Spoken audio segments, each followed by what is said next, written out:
கர்த்தராகிய இயேசு கிறிஸ்து நாமத்திற்கு மகிமை. உங்கள் அனைவருக்கும் என் ஸ்தோத்திரங்களை நான் தெரிவித்துக் கொள்ளுகிறேன். நமக்கு வெற்றி தரும் வேத வசனமும் பாடலும் என்ற இந்த நிகழ்ச்சியில் உங்களை சந்திப்பதிலே மிக்க மகிழ்ச்சி அடைகிறேன். இன்றைக்குரியதான வேத வசனம் லூக்கா எழுதின சுவிசேஷம் 8ஆம் அதிகாரம் 43வது வசனத்திலே, அப்பொழுது 12 வருஷமாய் பெரும்பாடு உள்ளவளாய் இருந்து தன் ஆஸ்திகள் எல்லாம் வைத்தியர்களுக்கு செலவழித்தும் ஒருவனாலும் சொஸ்தமாக்கப்படாதிருந்த ஒரு ஸ்திரீ என்று சொல்லப்பட்டிருக்கிறது. அப்போ இந்த ஸ்திரீயுடைய பலவீனம் நீங்கும்படியாய் அநேக வைத்தியர்களிடத்திலே செலவழித்திருக்கிறார்கள் தன்னுடைய ஆஸ்திகள் எல்லாம் விற்று.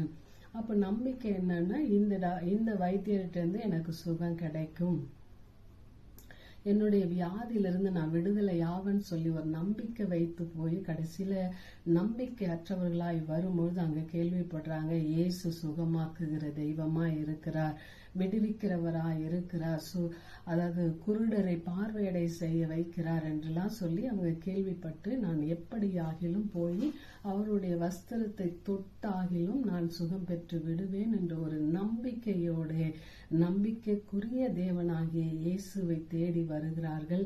தேடி வந்த அவர்கள் நினைத்த வண்ணமாகவே அவருடைய வஸ்திரத்தை தொடுகிறாள். தொட்ட உடனே அவள் சொஸ்தமாகிறதை உணர்கிறார். அதே போல இயேசு கிறிஸ்து தன்னுடைய சரீரத்திலிருந்து வல்லமை புறப்பட்டு சென்றதை அவரும் உணர்கிறார்.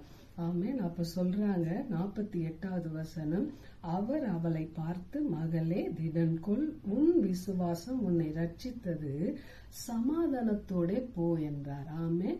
இன்றைக்கு பலவீனத்தோடு நாம் இருக்கிறோம் என்றால் அந்த பலவீனத்திலிருந்து நம்ம விடுதலை ஆகும்படியா பல டாக்டர்களை நம்ம பார்த்திருக்கலாம், நம்மகிட்ட இருக்கிற பணத்தெல்லாம் நம்ம செலவழித்திருக்கலாம். ஆனா நம்ம நம்பிக்கை எல்லாமே இழந்தவர்களா இந்த நாட்கள்ல நம்ம இருந்திருப்போம் என்றால், இன்றைக்கு நம்பிக்கைக்குரிய ஒருவர் உங்களை நோக்கி பார்த்து கொண்டு இருக்கிறார். நீங்களும் அவரை நோக்கி கூப்பிடும் பொழுது நிச்சயமாகவே இந்த ஸ்திரீக்கு தேவன் விடுதலை கொடுத்தது போல உங்களுக்கும் அவர் விடுதலை கொடுக்க போதுமானவராய் இருக்கிறார். எப்பேற்பட்ட வியாதியா இருந்தாலும் இயேசு கிறிஸ்து குணமாக்குவார் என்று நீங்க விசுவாசித்து நம்பும் பொழுது அவர் நம்பிக்கைக்குரியவராய் இருந்து நம்மளுடைய பலவீனத்திலிருந்து நம்மளை விடுதலையாக்க அவர் போதுமான தெய்வமாய் இருக்கிறார். அவர் சுகம் தரும் தெய்வமாய் இருக்கிறார். அல்லேலூயா. இதை உணர்த்தும் வண்ணமாக ஒரு பாடலை பாடி தேவ நாமத்தை நாம் மகிமைப்படுத்தலாம். அல்லேலூயா. நம்பிக்கைக்கு உரியவரே, நம்பி வந்தே உன் சமூகம், நம்புகிறேன் உன் வசனம், நம்பிக்கைக்கு உரியவரே,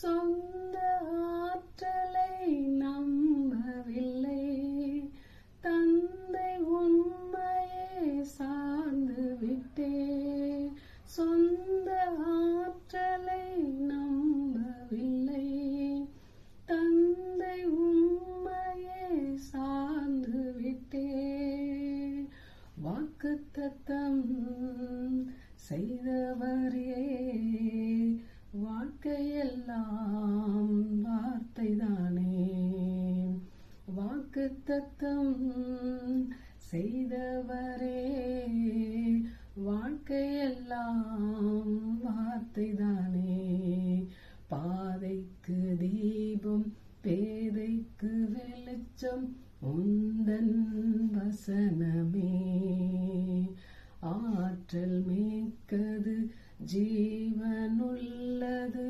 உந்தன் அருள் வாக்கு, நம்பிக்கைக்கு உரியவரே, நம்பி வந்தேன் உன் சமூகம், நம்புகிறேன் உன் வசனம், நம்பிக்கைக்கு உரியவரே,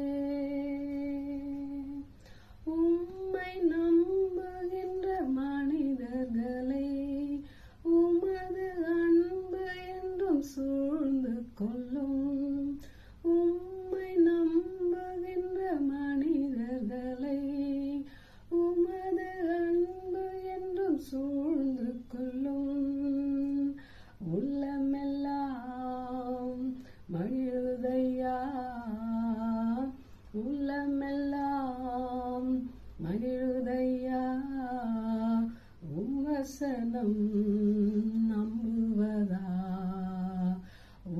வசனம் நம்புவதால் பாதைக்கு தீபம் பேதைக்கு வெளிச்சம் உந்தன் வசனமே.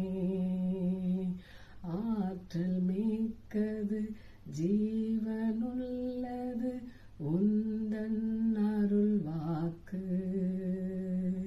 நம்பிக்கைக்கு உரியவரே நம்பி வந்தே உன் சமூகம்.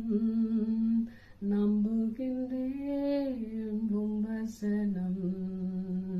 நம்பிக்கைக்கு உரியவரே. ஆமென்.